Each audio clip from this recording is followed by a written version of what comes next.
Estamos en Caracol Radio y estamos con Carmen Mola, pero ¿por qué tres personas? Pues porque ellos son Carmen Mola, ganadores del Premio Planeta 2021. Señores, bienvenidos a Caracol Radio. Muchas gracias, un placer estar aquí. Bueno, La Bestia, comenzamos hablando con Jorge.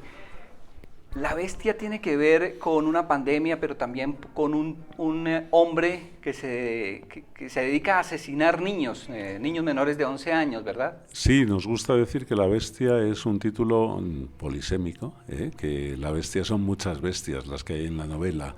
La Bestia es el asesino de niños, la bestia es la ignorancia, la bestia es la enfermedad, la bestia es la desigualdad social. Bestias hay muchas y entonces en la novela la estructuramos a partir de una bestia que es un asesino de niños que actúa en Madrid en 1834 y es una novela de aventuras. Hay una niña que ha caído en las garras aparentemente de la bestia y su hermana la busca por todo Madrid, hace todo lo que puede por encontrarla. Una niña pobre, huérfana, que no tiene nada, no tiene capacidad casi de luchar y que sin embargo va buscando socios, va buscando amigos que le ayuden a encontrar a su hermana. Entonces es una novela de aventuras en la que sí, hay una bestia y hay muchas bestias. Él es Jorge Díaz. Antonio Mercero. Sí. Antonio, ¿por qué 1834? ¿Por qué el siglo XIX? Bueno, nosotros queríamos echar una mirada atrás, porque cuando empezamos a tramar una novela que era de policíaca, de la trilogía de Elena Blanco, estábamos confinados y no sabíamos cómo iba a ser el presente. Nos sentíamos un poco incómodos con escarbar en el presente y quizá ofrecer al público una novela que se quedara vieja de antemano. Y nos fuimos al pasado, encontramos el año de 1834 a raíz de la matanza de frailes, que ese es el incidente fundacional de La Bestia. Es una tarde de furia en la que el pueblo de Madrid se levanta contra el clero, irrumpe en 4 iglesias y asesina a 80 frailes. Y ahí eso abre preguntas de por qué estaba pasando en ese Madrid del 34. Es un año bisagra entre la edad antigua, digamos, el régimen antiguo, y la era moderna en la que estaba ingresando la ciudad muy lentamente, paso a paso, y nos parecía apasionante contar ese territorio casi sin ley de un Madrid a medio hacer y cómo iba avanzando poco a poco hacia otro sitio.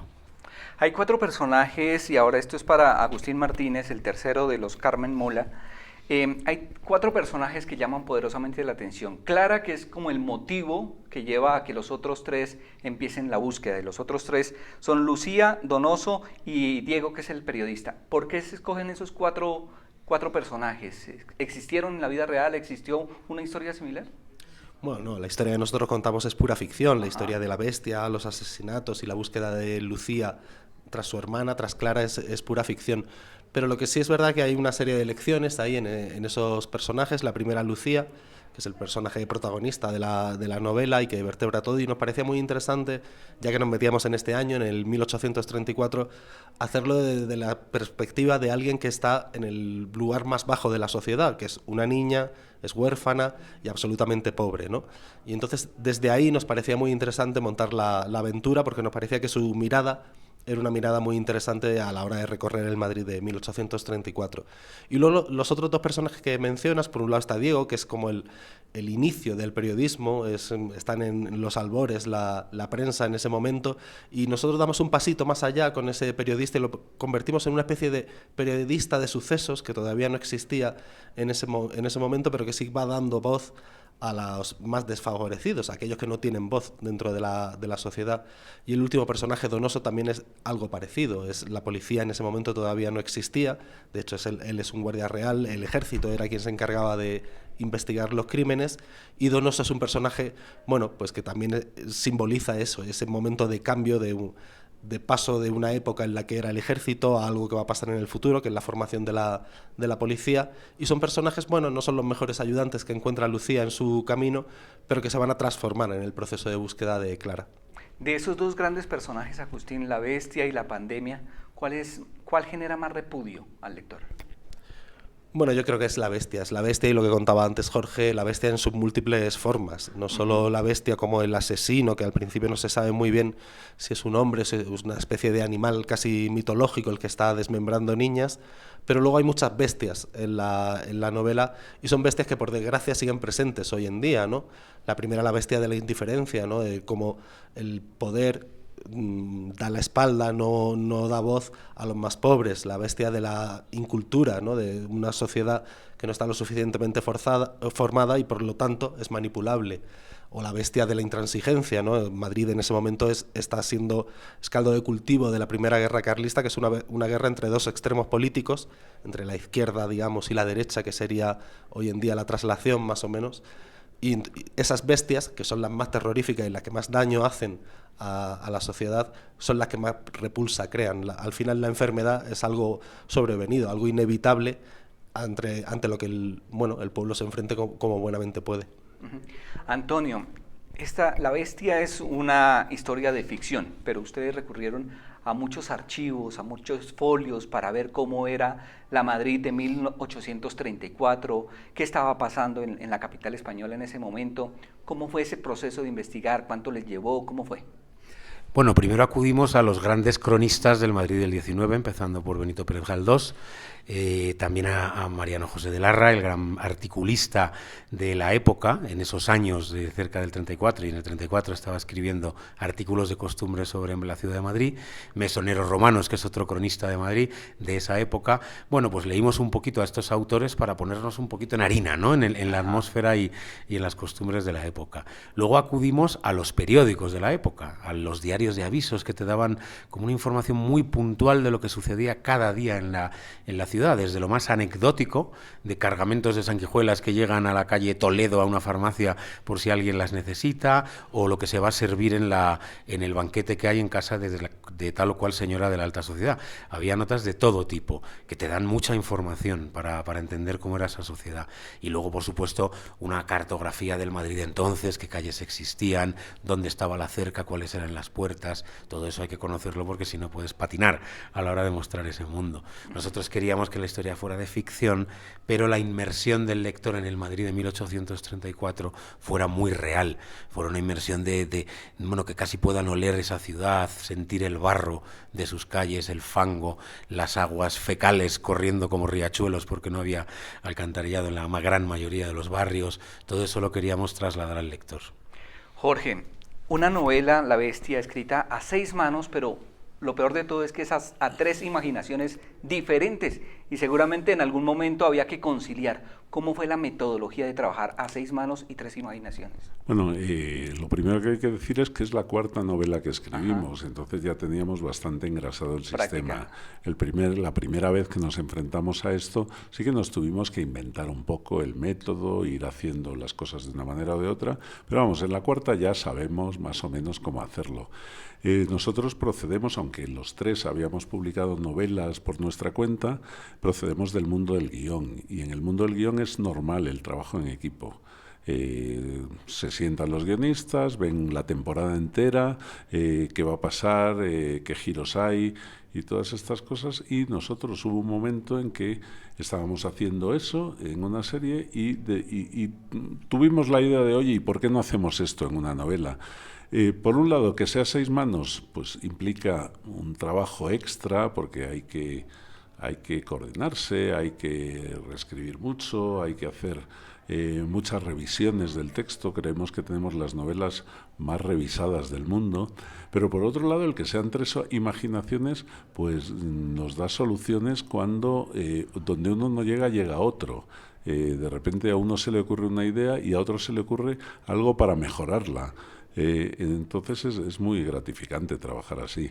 Sí que es verdad que después llega un momento, después de escribir la escaleta, que cada uno se tiene que ir a su casa, sentarse y decir, bueno, pues si son 90 capítulos, a Agustín le caen 30, a Antonio otros 30 y a mí otros 30, nos ponemos, los escribimos, pero ahí lo que hacemos es intercambiárnoslos entre nosotros y corregir. Y uno no corrige su propio capítulo, sino que corrige los de los demás.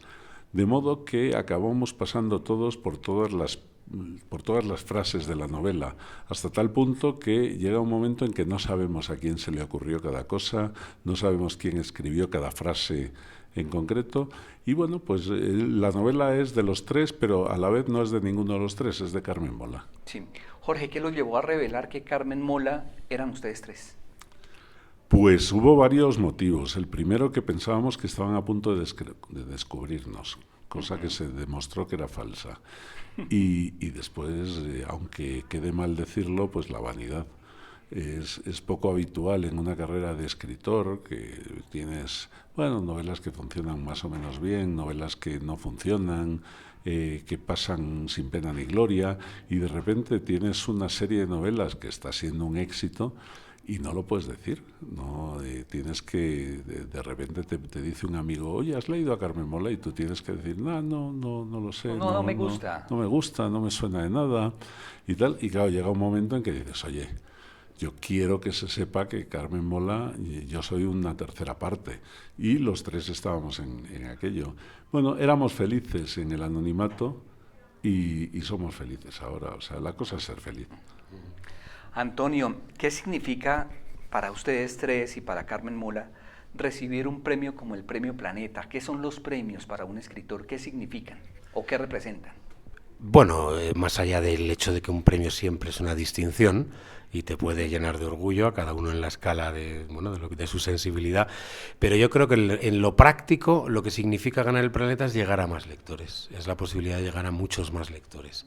Es un premio que tiene muchísima difusión y es un premio que te permite, es un espaldarazo para continuar con tu carrera y hacer nuevas propuestas ya desde la posición de un autor premiado. Es decir, es un hito importante en la trayectoria de un escritor, en este caso de tres escritores. Y luego ya está el aspecto personal de cada uno, de la ilusión que le haga que su madre sea muy feliz porque te han dado un premio, o sus amigos, o sus hijos, o todo eso, que oye, no es una dimensión pequeña de la vida, la parte más cercana y el orgullo que sienten por ti, ¿no? Porque has ganado un premio tan importante como este. Sí. Agustín, los que estamos de este lado, que somos lectores, nos imaginamos, o por lo menos soy de los que se imagina que lo más difícil es el inicio de una obra y el final, sobre todo darle un final que sea apropiado, que no deje al lector desilusionado. ¿Es así? Bueno, efectivamente son dos de los momentos claves de una novela, ¿no? Tanto el comienzo, que uno entre rápido en la novela, creo que hoy en día además como lectores damos menos oportunidades, damos menos páginas a una historia para que nos atrape, ¿no? Y entonces uno siente la necesidad en esas primeras 30, 40 páginas que el lector está ya completamente dentro de la novela, y luego, por supuesto, alcanzar un clímax que sea satisfactorio, ¿no? Uno va urdiendo una trama que llega a un momento climático final y que ese clímax responda bien a todo lo que has ido preparando, que no te defraude. Pero yo creo que en una novela hay muchísimos momentos complicados. Es verdad que crear una novela es un trabajo difícil porque, bueno, más este tipo de novelas que nosotros planteamos tramas muy complejas, con muchos giros, con muchos personajes, con muchas vueltas de tuerca. Queremos que cada capítulo genere una expectativa nueva. Y entonces hay muchos elementos dentro de la novela que hay que cuidar para que el lector no se sienta fuera de la novela en ningún momento ni defraudado en el camino. Agustín, desde cuando surge la idea de escribir una historia como La Bestia, hasta cuando ya tienen el libro en la mano, que ya está en las librerías, que ya lo pueden ofrecer en las librerías, ¿cuánto tiempo pasó? Bueno, desde el momento cero hasta el libro en la librería puede pasar 1 año y pico, más o menos. Digamos que nuestro proceso de escritura pueden ser como 9 meses aproximadamente, lo que tardamos en escribir la novela. Es verdad que antes lo podíamos hacer con más facilidad porque nadie nos conocía, no hacíamos promoción, entonces terminábamos una novela y empezábamos a escribir la siguiente directamente. Pero bueno, más o menos es ese tiempo, 9 meses, más o menos.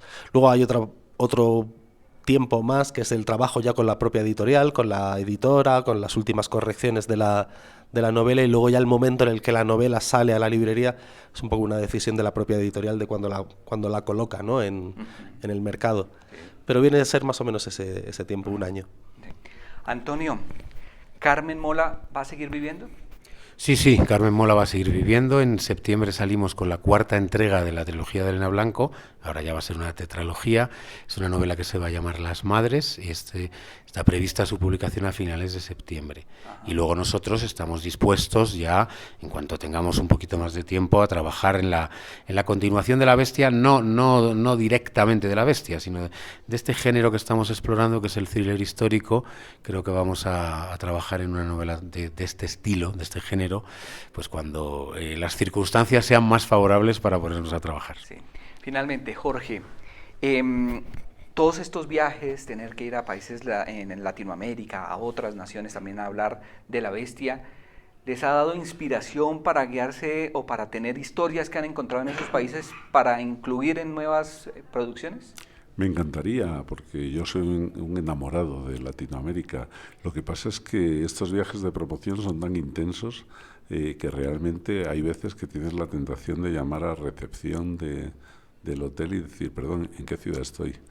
Entonces no nos da tiempo a recorrer las ciudades, tenemos muy poco tiempo, muchas entrevistas, muchos actos, muchas firmas de libros y la verdad cuando acabemos esto tenemos que hacer otro viaje por todos estos sitios donde hemos estado y poder ir conociéndolos y ir viendo, sobre todo, yo creo que es verdad que ese momento en el que uno está paseando, está mirando, está leyendo, es cuando se ocurren las nuevas novelas. Nosotros ahora mismo no estamos teniendo la oportunidad, pero vamos, no descarto para nada que un día haya una bestia bogotana. Jorge Díaz, Antonio Mercero y Agustín Martínez, Carmen Mola, gracias por estos minutos en Caracol Radio y gracias por La Bestia. Muchas gracias a ti.